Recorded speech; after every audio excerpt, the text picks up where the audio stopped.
Brought to you by Penguin.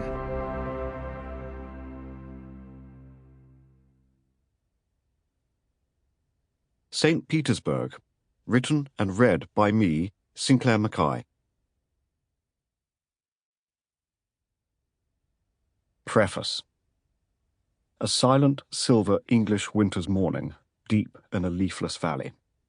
The village road was metallic with frost. I was meeting my acquaintance from St Petersburg at a limestone cottage. On the doorstep, both she and I were curiously guarded. And throughout that morning, as we spoke in the bright, quiet room overlooking the garden, she never smiled. But then, that was one of the details of the life that she remembered, growing up in the city that is now St Petersburg, but was then called Leningrad, the absence of smiles. It was not to do with hostility or even unhappiness, but simply that a smile had to be authentic and had to be earned. There had to be trust. My acquaintance from St Petersburg seemed suspicious about my motives, but also curious. I was there first because I was eager to learn more about the city. That much was natural, and she was proud. Who would not want to hear about the astonishing Baroque architecture, or the rich poetry of Alexander Pushkin, of violent revolution and bloody assassinations, of composers who held the world still with pleasure, and ballet dancers who taught that world new possibilities in the art of movement. St. Petersburg is a city of the imagination, yet it is also grounded in a grubby reality.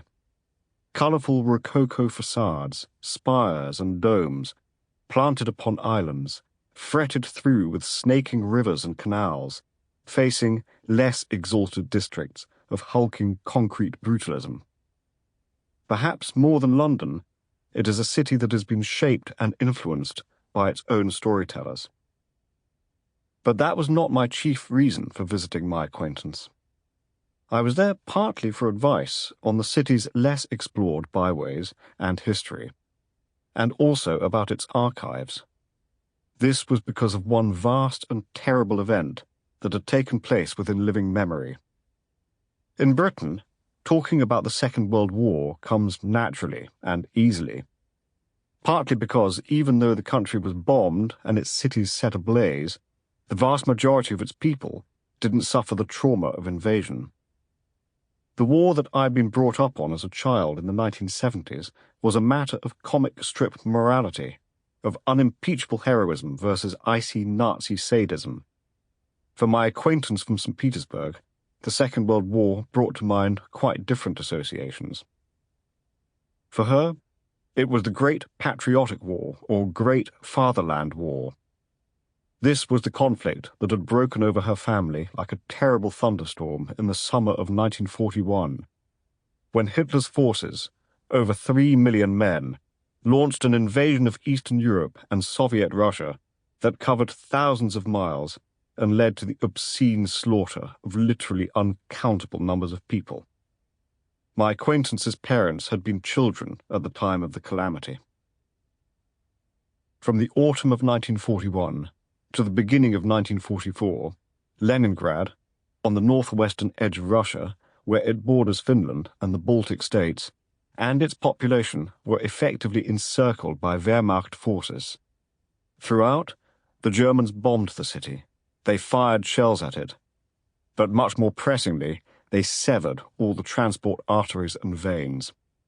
It was, for a time, impossible to bring in any meaningful supplies of food. This was the siege of Leningrad, a murderous act that outshadowed any other siege in history, from the ancient walls of Carthage to the blood-soaked blockades of the 30 Years' War.